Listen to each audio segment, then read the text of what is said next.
भगवान भोलेनाथ सबसे जल्दी प्रसन्न हो जाते हैं और कब किसको क्या दे दे कोई भरोसा नहीं। एक बार क्या हुआ, एक सीधा साधा आदमी था। अब भगवान भोलेनाथ प्रसन्न हो गए उसके ऊपर। भगवान भोलेनाथ प्रसन्न हो गए, आकर के सामने प्रकट हो गए और कहने लगे भैया मांगो क्या वरदान चाहिए, मांग लो जो तुम मांगोगे वो मैं तुम्हें प्रदान करूंगा, मांगो क्या वरदान चाहिए। अब वो सीधा साधा आदमी बेचारा, वो अपनी पत्नी को बहुत इंटेलिजेंट बहुत समझदार समझता था, अपनी पत्नी को बहुत ज्ञानी समझता था। तो उसने कहा भगवान जी मैं तो कम पढ़ा लिखा हूं, अगर यदि आप जो वरदान देना चाहते हैं, क्या वरदान देना चाहते हैं? तो भगवान ने कहा अच्छा मैं तेरी इस बात पर और प्रसन्न हो गया, अब तुझे एक की जगह 3 वरदान दूंगा, मांग ले अब तुझसे तुझे क्या चाहिए 3 वरदान दे दूंगा। उसने सुना तो कहने लगा प्रभु जी मुझे तो कुछ भी पता नहीं है, एक काम करो अगर दी मेरी जगह, मेरी पत्नी बड़ी समझदार है, अगर दी मेरी जगह मेरी पत्नी आपसे ये 3 वरदान मांगे तो चलेगा। भगवान भोलेनाथ जी ने कहा अच्छा भैया ठीक, तुम मांगो तुम्हारी पत्नी मांगे, एक ही बात है, हम तो 3 वरदान देने वाले, जब बोलोगे जब दे देंगे। उन्होंने कहा अच्छा ठीक है स्वामी मैं अपने घर जा रहा हूँ, अपनी पत्नी से सलाह करके फिर बताऊंगा। उन्होंने कहा भगवान मैं तुमको कैसे बुलाऊंगा? उन्होंने कहा हम तो सर्वत्र हैं, आवाज लगा देना आ जाएंगे। उन्होंने कहा ठीक है स्वामी। अब बेचारा भला आदमी घर पे पहुंचा, घर पहुंच करके अपनी पत्नी को बताने लगा कि अरे देवी आज तो मुझे रास्ते में भगवान भोलेनाथ मिल गए, जबरदस्ती गले पड़ गए, बोले भैया वरदान मांग लो। मैंने कहा भैया मैं नहीं मांगा, तो बोले नहीं नहीं अब तुम इस बात पर और प्रसन्न हो गए तो बोले 3 वरदान मांगो।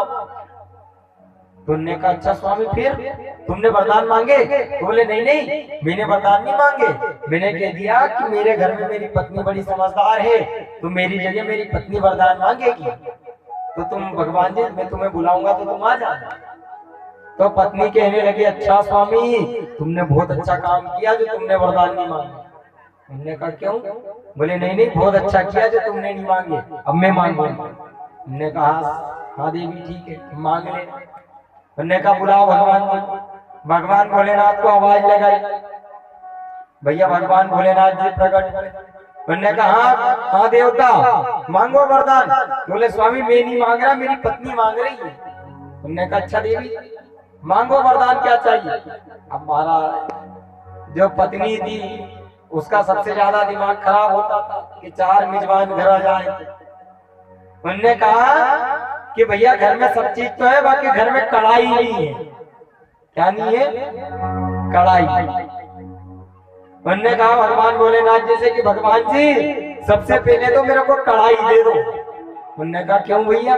बोले कढ़ाई दे दो क्योंकि घर में 4 मेजबान आ जाते हैं तो पड़ोसन से कढ़ाई मांगने जाना पड़ता है पूड़ी बनाने के लिए, बड़ी खटखट करती है, बड़ी गिलगिल करती है, बड़ी मुश्किल से कढ़ाई और साफ सूफ करके मान धो के दो, फिर भी कहती कि यहाँ तेल लगा हुआ, तो पहले तो कढ़ाई दे दो। तो भैया भगवान जी ने तथास्तु कहा, ये कढ़ाई उठाई दे दी। उन्होंने क्या मांगो दूसरा वरदान। अब ये पति गुस्से, देखो पति जो था उसको गुस्सा आ गया। उन्होंने कहा देखो अरे देवी इतने बड़े भगवान भोलेनाथ यहाँ प्रकट हुए, सामने आए और बोल रहे कि वरदान मांग लो। अरे कुछ धन दौलत मांग लेती, कोई हीरे जवाहरात मांग लेते, कढ़ाई मांगी तूने। अरे कढ़ाई को क्या करेंगे? अरे कुछ धन दौलत मांग लेते तो उससे कढ़ाई खरीद लेते।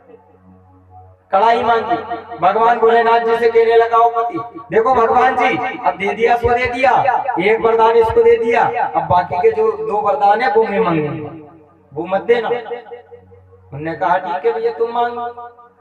तो गुस्सा तो आ ही रहा था, गुस्सा आ रहा था, गुस्से गुस्से में कह दिया भैया भगवान जी एक काम करो मेरी पत्नी मर जाए। क्या कह दिया? मेरी पत्नी मर जाए। ने कहा महाराज पत्नी मर गई। भगवान जी ने तथास्तु कह दिया, पत्नी मर गई। अब थोड़ी देर बीती, गुस्सा थोड़ा ठंडा हुआ तो घर की याद आई, शाम को झाड़ू कौन लगाएगा, शाम को झाड़ू कौन लगाए। उन्होंने कहा अच्छा भैया क्या किया जाए? उनने के एक काम करो, भगवान जी से कहने लगा भगवान जी गलती हो गई, एक काम करो मेरी पत्नी को पिछा जिंदा कर दो। भगवान जी ने तो तथास्तु कहा और पत्नी जीवित हो गई, भगवान जी भी चले गए। तो देखो हम कहते हमसे तो मांगते भी नहीं आता, 3 वरदान पूरे हो गए, 3 वरदान पूरे हो गए, हाथ में क्या लटकती रहेगी? केवल कड़ाई। 3 वरदान पूरे के पूरे हो गए, हाथ में केवल कड़ाई लटकती रहेगी। तो हमसे तो मांगने का कहे भगवान तो मांगते भी नहीं आता, इतने सीधे साधे लोग हैं बेचारे, समस्त ग्राम गोनी घाट के बड़े सीधे सीधे लोग। कई का कहे कि भैया मांग लो क्या चाहिए, तो बेचारों से मांगते भी नहीं आता। तो इस प्रकार से महाराज मांगना है तो भगवान से मांगो। तो आज राजा परीक्षित, देखिए आज राजा परीक्षित अपने धर्मनिष्ठ आसन पर बैठे हुए हैं, सिंहासन पर बैठे हुए हैं। और राजा परीक्षित ने देखा कि भैया उत्तर की पुत्री ऐरावती के साथ हमारा विवाह हो गया, हमारे पुत्र हो गए, जन्मेजय आदि पुत्र हुए हैं। अब राजा परीक्षित सोचने लगे कि भैया देखो 58 साल की उम्र हो गई है हमारी, कितनी हो गई है? 58 साल। उन्होंने कहा भैया 58 साल की उम्र हो गई। फिर राजा परीक्षित को कहीं याद आया कि यार 58 साल की उम्र हो गई है, अब हमें वन में चले जाना चाहिए।